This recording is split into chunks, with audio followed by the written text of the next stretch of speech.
So I want to dip my toes back into a conversation we had a couple of weeks ago on this channel. And it was a conversation that got people really angry. But I want to bring it back up again, not because I'm here to rage bait ya. If you think that's what it is, then drop your dislike, get mad and get pissy about somebody talking about video game design and what they like in a video game, because I'm going to talk about it again and you might not like it, and I honestly don't give a flying fuck. But I've just got done having a little play of Silver Palace once again. The beta's running at the moment and I've been pleasantly surprised by the beta overall. I'm really liking what they're offering. Now, it's got issues in a myriad of places and the game's quite a way away from being launched. And I've done a first impression, so you can check that out to talk about all that. But I want to speak about specifically about exploration now and how this game has shown to me everything I said in my Wuthering Waves 3.0 video. It's kind of like, it's almost like the game was designed around all the points I had the problems with. And I love it because of that. The density, the desire to explore, the friction, the visual element of the world feeling like it's a world to exist in and explore rather than just to pass through. A game that has a powerful utility in the mount, but the mount's designed to fit the map rather than the map fitting the mount. And that's kind of what I was trying to get across and what I had a massive problem with in 3.0. Now, it looks gorgeous, 3.0 does, and the bike can be fun. A lot of people are like, this guy just doesn't like fun.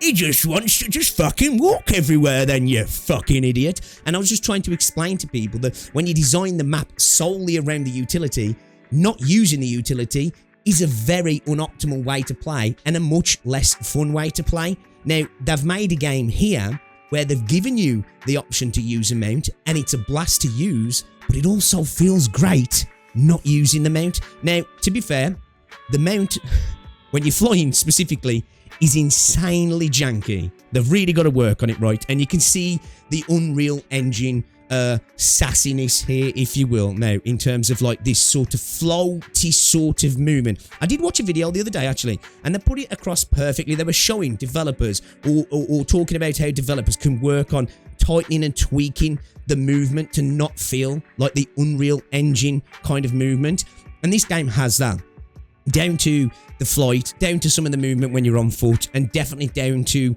it being a problem with the mantle.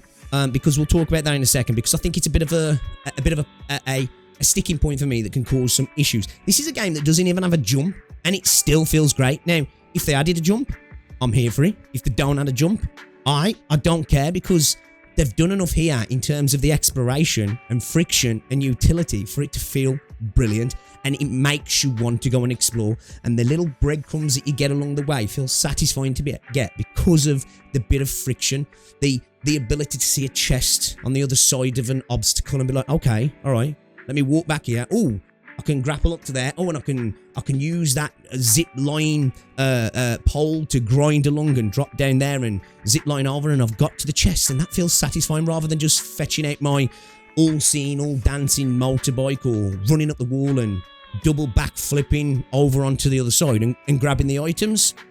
And I like that. And it's, I think, what we lost a lot of in 3.0 personally. Now, obviously, I'm just taking the piss with the running up the walls and the backflips and stuff, because we could do that in 1.0 at least, running up the walls and stuff. But I think it's just like those layers of powerful utility on top of powerful utility, and it makes a world get bigger and bigger and bigger, but feel smaller and smaller and smaller, and just less interesting overall. And I think they've done the polar opposite here.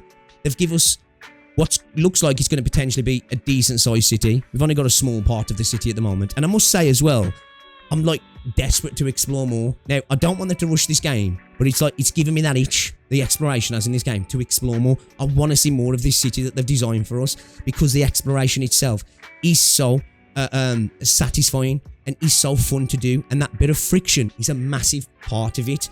Now, in regards to the friction and the mantle, that could be a bit of a problem in future, because 6 months into the game, the 551st time the super sensitive mantle has had you going over the side of something and having to work a little bit extra to get back up will probably bring back the rage of like old school platform games. But that being said, it kind of does need to be sort of sensitive and fluid for like chasing people, because there's parts of the game where you're going to be like chasing fugitives and chasing cats, I know, but it feels good. So I don't know if they just attach it to a sprint, because at the moment you can literally go into the walk mode, walk up to something, and as soon as you get near it, you'll mantle. So it's probably just a little bit too sensitive.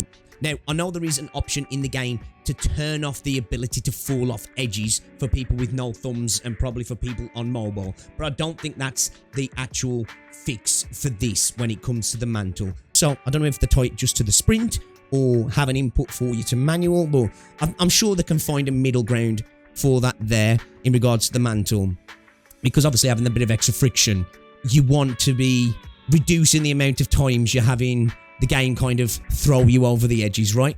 But I love the static grappling points. I love the little jellyfishes that take you up in the air like Mary Poppins and get you onto rooftops, and the poles, the railings to grind along and stuff like that. And I can't wait to see what other ideas they might have for sort of static exploration, traversal points and stuff. And I love that about the game. Again, this is a map that looks potentially like it's large, but also feels tight when you're within it, and you want to explore the nooks and crannies. And this is what, like, it's the reason I'm talking about this is because it's insane. Everything that I was trying to process and explain to people, which I did do badly in my first video, is like everything this game kind of has. You know, it's almost like bullet pointed all of the things that I said I had issues with in Le Roy. This game went, yeah, got that, and it's made me really happy, right? Because this was a game that, when I first saw the gameplay, looked amazing, but I was skeptical, and then we saw combat, and I was like, oh, I don't know. And I must admit, the combat needs tweaks. The parry needs tweaking, definitely, and I think the animations in some points could definitely be worked. The combat needs some work, right? But the baseline combat, it's really cool, actually. It feels like this brawler game with the switching feels less rotation based, at least at the moment, and more just like switching for optimal damage rather than switching for the optimal rotation. But I don't know how exactly team building will work in the future. Maybe it will be just about getting that rotation. It feels a little bit more like on combos, and feels a bit more like a fighting game there. Like, if I had to compare it to any of the gacha games, as I said in my other video, probably feels a little bit more like Zenless. But anyway, I digress. I don't want to really talk about the combat in this game. It just surprised me that I actually enjoyed it more than I thought I was going to. Story so far, really like the setting, the premise, so cool. The detective stuff, lean the hell into that.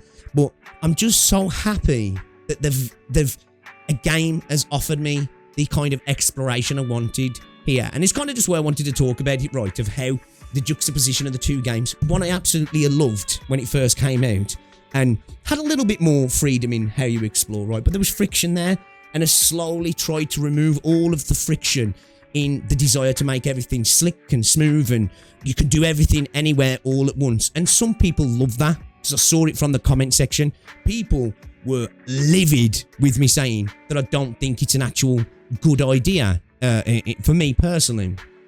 And even in my follow-up videos, I've still got the amount of people who are angry that I dare think the motorbike and the map design of Le Roy is not optimal for me, because as I say, I think the map of Le Roy is designed around the bike, where the map of Silvernia, the utility is designed around the map. Like, the horse is designed in such a way that it fits within the map without having to spread everything out, because it's restricted to a degree, you know, until you find your vents, you're not flying.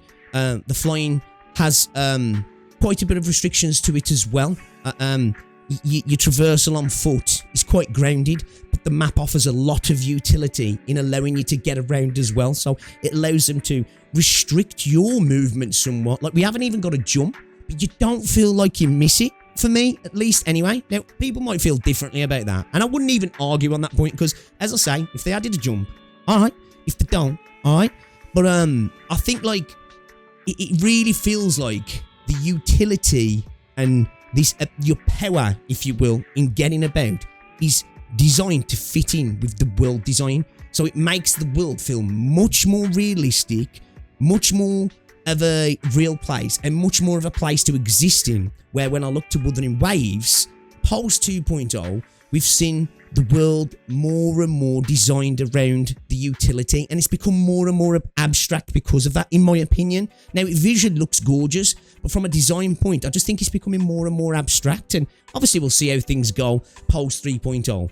But I really like how this feels like a realistic place. It's fantasy, but like, and I suppose because it looks so good, there's parts you can go into in this game where you could almost feel like you was in a British town, especially some of the arcades and stuff. But in regards to the design, I think that's all facilitated by the map.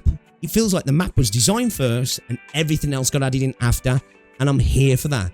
Where it feels like we're seeing the opposite now in Wuthering Waves, and I just thought it was an interesting juxtaposition of where I was with that video, and then this game's come along and just kind of shown, in my opinion, how to do all of those things right, how to have quite a powerful mount but give it restrictions, how to have utility and verticality but have it have restrictions and friction and still feel incredibly satisfying, and then give you a dense environment with so many NPCs walking around as well.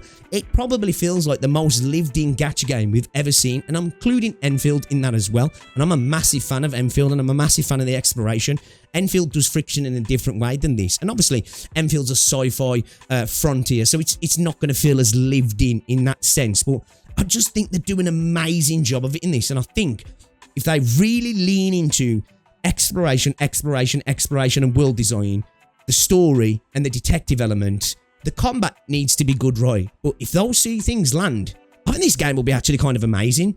And I think it's tantamount, or it's a perfect example, should I say, sorry, of how well world design and how powerful world design is, in my opinion. It's not just about the visual clarity and the art style and the aesthetic of something. It's about the design and the point of interaction for the player as well, for me, and the immersion that can bring as well. And I'm just happy that we've got a game like this, because so many people in the gacha space, it's almost like they don't like playing games. They want everything to be bang, bang, bang, bang, bang, done, done, done, done, get it out the way, fuck it off. I don't want to be spending too much time on this. I want my games to encourage me to want to just explore, to want to play. And so far, Silver Palace looks like it's doing that for me. So, yeah, I just kind of wanted to talk about it after my video on 3.0 and just talk about how, you know, two sides of the same coin here and how one has managed to do it so much better than the other, in my opinion. And again, this is not to say Wuthering Waves is a bad game because of it. It's just interesting to see for me personally. And, yeah, I hope Silver Palace take the time, work on making this game as great as it can be, because I think we might have a special little title on our hands here if they really don't try to make it like everything else and don't rush it. Just stick with your vision here and just go all in, and I think you'll have a successful title on your hands. I'd love to know what you think down below anyway, guys. If you've enjoyed the video, give it a like, subscribe if you're new, and I'll see you all in the next one. Ta-ra.